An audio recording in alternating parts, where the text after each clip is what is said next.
September 17th, 1908. Fort Myer, Virginia. A fragile wooden machine rises into the evening sky, carrying with it the hopes of a new age. Crowds cheer as man conquers gravity once again, but within minutes, those cheers will turn into gasps of horror. A young Army lieutenant will lose his life, an inventor will be broken in body and spirit, and the world will witness the first fatal crash in aviation history. This is not just the story of a flight gone wrong. It is the story of the price humanity paid to touch the sky. Welcome to Aviation Black Box, Wright Model. A Flyer Frist airplane crashed, 1908, USA. It was the dawn of aviation. In the early years of the 20th century, mankind had just begun to taste the miracle of powered flight. Until then, the idea of a machine that could lift from the ground and carry a man across the sky had been the stuff of dreams and imagination, something reserved for myth and fantasy. But the Wright brothers, Wilbur and Orville, had changed all of that. With their fragile wood and fabric machines, they had proven that man could fly. In 1903, at Kitty Hawk, North Carolina, they achieved the first sustained, controlled flight in history. That moment had rewritten the limits of what humanity thought possible. By 1908, just 5 years later, the brothers had moved far beyond experiments in windy sand dunes. They were now demonstrating their invention to powerful institutions, the governments and militaries of the world. The United States Army had been watching the Wrights closely. If these strange machines could be made reliable, they might revolutionize warfare, communication, and national defense. The Army was curious but also skeptical. Contracts required proof, and the Wright brothers had agreed to demonstrate their airplane for the Signal Corps, the branch responsible for military communication and, potentially, aviation. For this purpose, Orville Wright traveled to Fort Myer, Virginia, just outside of Washington, D.C., with their newest machine, the Wright Model A Flyer. The Model A was a delicate thing by modern standards, constructed of spruce wood, wire bracing, and fabric stretched tightly over its wings. It was more like a large kite than an aircraft, as we know it today. It had 2 sets of wings, stacked above each other, a biplane design, and a pusher propeller powered by a small gasoline engine. It carried 2 people, the pilot, lying prone or seated on the wing, and a passenger beside him. Though simple in design, it was a marvel for its time. No one else in the world had yet achieved such consistent and controlled flights. When Orville arrived at Fort Myer, crowds gathered to witness the future. Soldiers, officials, journalists, and curious citizens came daily to watch the strange machine lift itself into the air. Each flight seemed to bring wonder.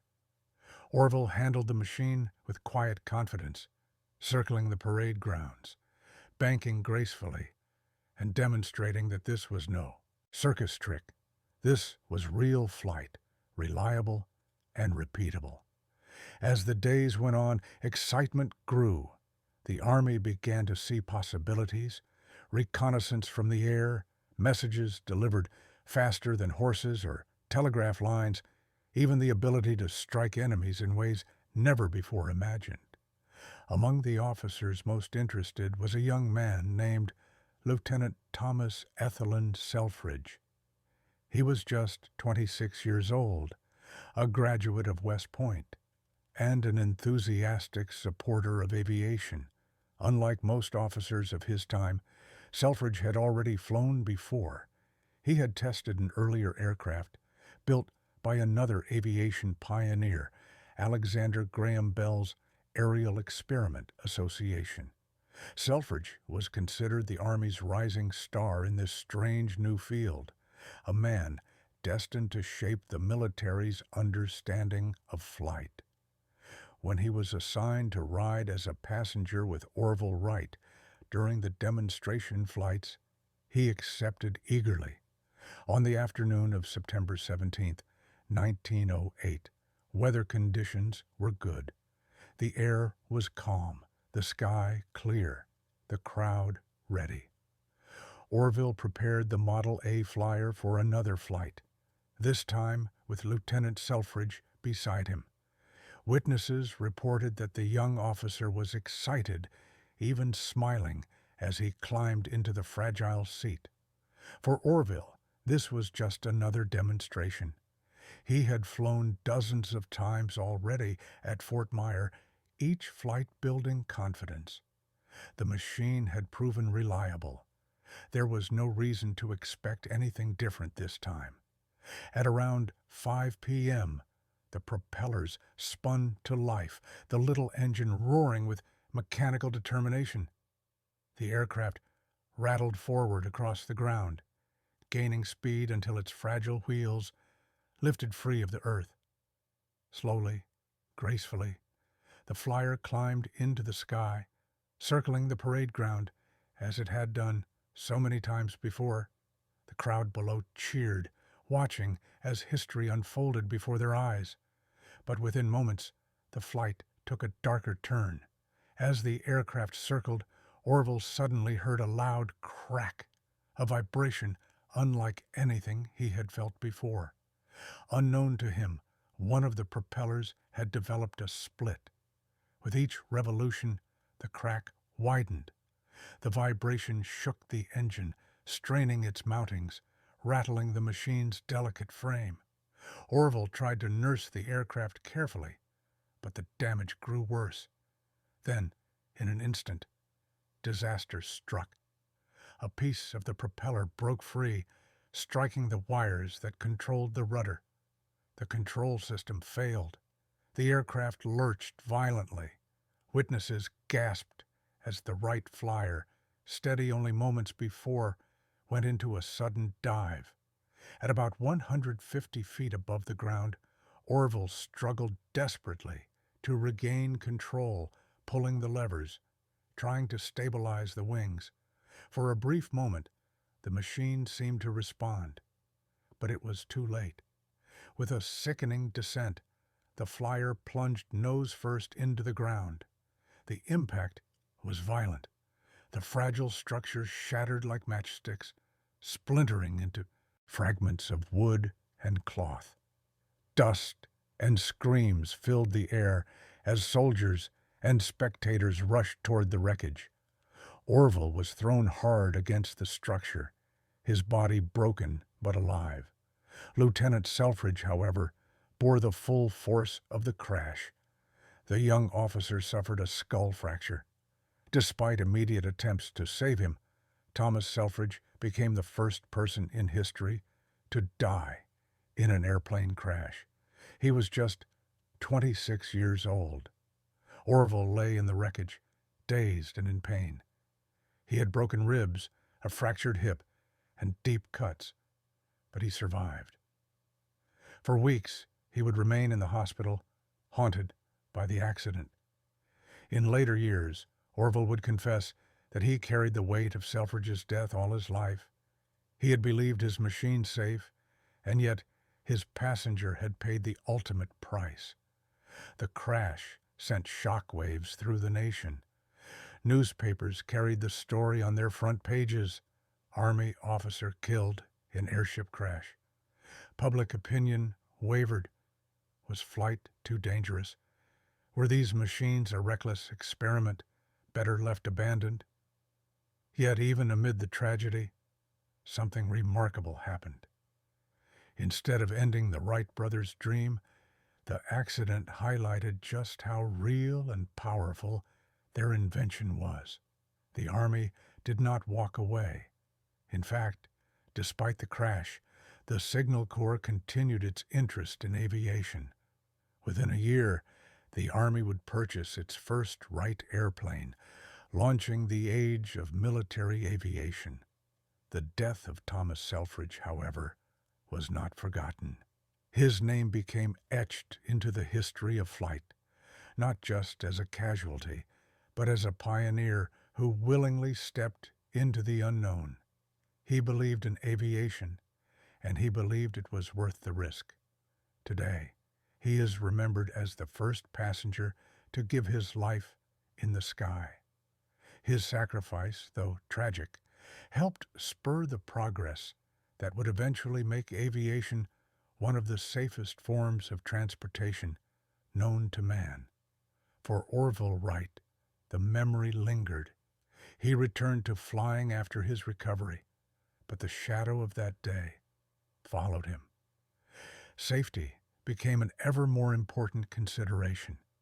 Engineers studied propeller design, strengthening materials, and reinforcing structures to prevent similar failures. The lessons of that first fatal crash slowly built the foundation for the safety standards we now take for granted. When we look back at the crash of the Wright Model A Flyer, it seems almost inevitable. Aviation was young. The machines were fragile, the knowledge limited, and the risks enormous. Yet someone had to take those risks. Someone had to prove what was possible, even at the cost of their own life. Without them, the miracle of flight might have been delayed by decades. Every airplane that takes off today, every passenger who boards with confidence, owes a debt to those early pioneers. The tragedy of September 17, 1908, reminds us that progress often comes at a cost, but also that from tragedy comes knowledge, and from knowledge comes safety. The black box had not yet been invented in those days. There was no recording of Orville's frantic struggle, no data from failing propellers, but the wreckage itself told the story, and the world learned. Thomas Selfridge's name is now carved in history. Fort Myer, where he fell, became the birthplace of American military aviation. And Orville Wright, though scarred, pressed forward with his brother Wilbur, determined that the dream of flight would not be defined by one tragedy. Together, they ensured that the future of aviation was not silence and wreckage, but soaring wings and endless sky. And so, when we speak of the first airplane crash, we are not simply recalling an accident. We are remembering the moment when humanity stepped fully into the risks of a new age. A fragile wooden flyer fell from the sky. A young soldier gave his life, and a wounded inventor carried on. From that moment, the history of aviation was written, not only in triumphs, but also in losses, each one shaping the safety of every flight that followed. The story of the Wright Model A crash is not just about the end of one flight.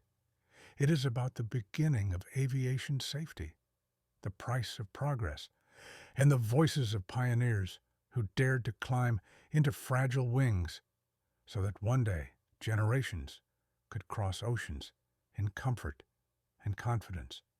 It was the first crash, yes, but it was also the first lesson, a lesson that continues to echo through the skies even more than a century later. From the splintered remains of the Wright Model A Flyer to the endless skies we travel today, every safe landing carries the echo of that first tragic crash. Lieutenant Thomas Selfridge gave his life not in vain, but as a pioneer who proved that flight, though dangerous, was worth the risk. Orville Wright carried the scars, but also the determination to continue. And because they dared, we now soar across continents and oceans in machines far stronger, far safer, and far more reliable than they could ever imagine. The black box of history reminds us progress is written not only in triumphs, but also in sacrifices. This was the world's first crash, and the beginning of aviation's unshakable promise to rise again